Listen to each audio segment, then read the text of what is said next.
You're like my sisters, they like that. Hello and welcome back to The Gloves Are Off. It is time for us to continue on with Dump and Change. And remember, guys, if you don't like a topic, you can dump it and change and move on to the next one. So I have this one, vote on. This is in regards to the Nassau Coliseum. Obviously, home of the Islanders, a little bit in question. They need to blow that building up, personally. Okay. And take all the banners out. First.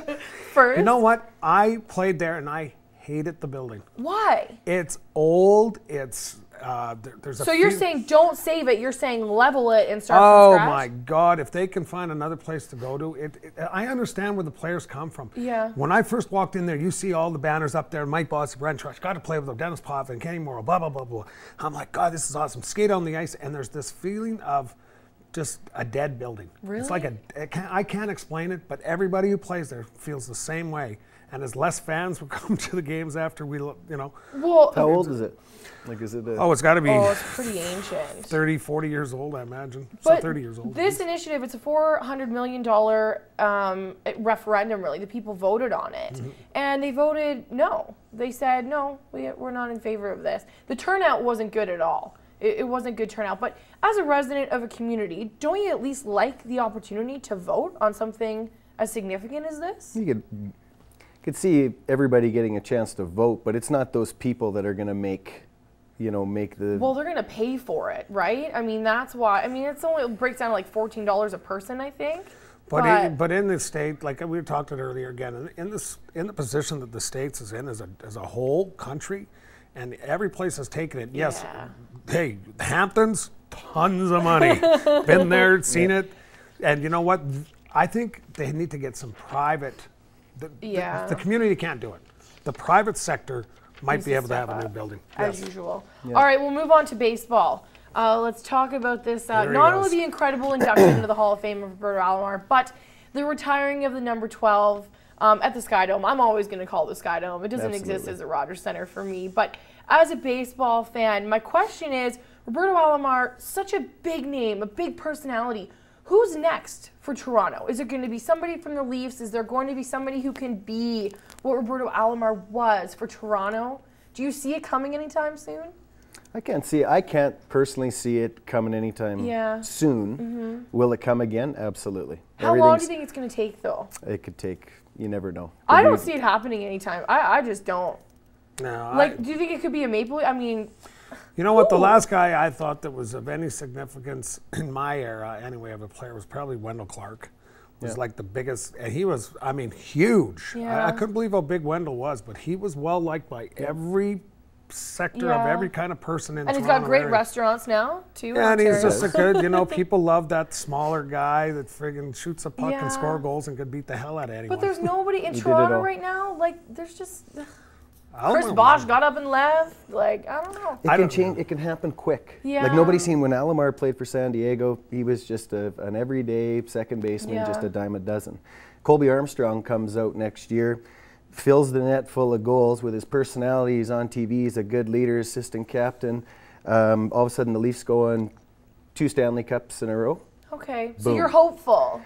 All of a sudden, it just happens, right? And all of a sudden, Colby's a legend. Yeah, I mean, really, there needs to be, and someday there might be, but like in the NHL side of it, basketball was disappointing when Bosch left. I thought he was going to be the resurrection of better players coming because of him. It never seemed to materialize. But to find that player like a Michael Jordan or, I mean, Tiger Woods. It just happens. Yeah. Right? You can't explain it. Because Alomar was nobody when he came, then he played there, and then all of a sudden, boom. Didn't Cito have him? Wasn't Cito Gaston? Was he with him first, or was it... Okay, I'm being told I got to move on. Next topic, we've got time for one more. There was a rising 9th grade football player at Lamar High School who collapsed on the field on Saturday, died at a hospital later in the evening. When you hear about things like this, I know you're involved with younger teams and athletes. Brian, obviously you coach. Does this kind of bring you back to earth and make you, you're getting ready to head into training camp. I know you're in a controlled climate situation, but you're out on the diamond all the time. When things like this happen, does it bring you back to reality and make you think twice about practice times and water breaks and things like that? Does it bring you back? I know dealing with kids, you got to bring the honesty out in them. Yeah. Because if you don't, they're going to hide it. They're going to mask it. Their arm is sore. It is, and that's that's where you need. I know I try to be a player's coach. Okay. I walk around, check each kid out. But again, I only got 11 on my Western Canadian team, right? You got 20 hockey players, and then football you got 40 some. It's tough to gauge and figure out, but you definitely got to make it aware, especially down in that heat. Well, on the hockey side, for me, no kid will ever get on the dehydration side because we drink more than fish. I mean, we really do. During my practices, there's got to be 10, 12 breaks during practice for drinking. But down in that, like Louisiana and that, I'm not questioning this. I'm just going to tell you what I've seen real quick in like 10 seconds. West Monroe. 100 degrees. Those kids practicing and I only saw 2 water breaks in an hour. You got to be kidding me. And they can say whatever they want to say right now, but you know what? I've seen coaches push the envelope, and they don't want any kid to get hurt. Don't get me wrong what I'm saying, or die or anything. But certainly they have to be more conscious. And it looks like this group was. It'd be interesting to see what the autopsy is, because he was every, what did they say, like for 5 minutes or every 20 minutes they take like a 5-minute water break and walk around and cool down and that. But that is ridiculous heat you're dealing with. It is. And coaches got to be probably even more aware after this today. Well, absolutely. And just the heat. We focus on hydrate. But we don't even have half the heat that these guys got. So they got to hydrate more. And I know some teams that were practicing at 6:37 in the morning just to stay out of that heat. But it was still 85 degrees. Or you could be my coach in Florida. We practiced 11 to 1 because it was the hottest part of the day. True story. Ogre. All right, well, stay tuned. We're going to get into offside and onside next, and we'll play a little Would You Rather. There's more to come on The Gloves Are Off.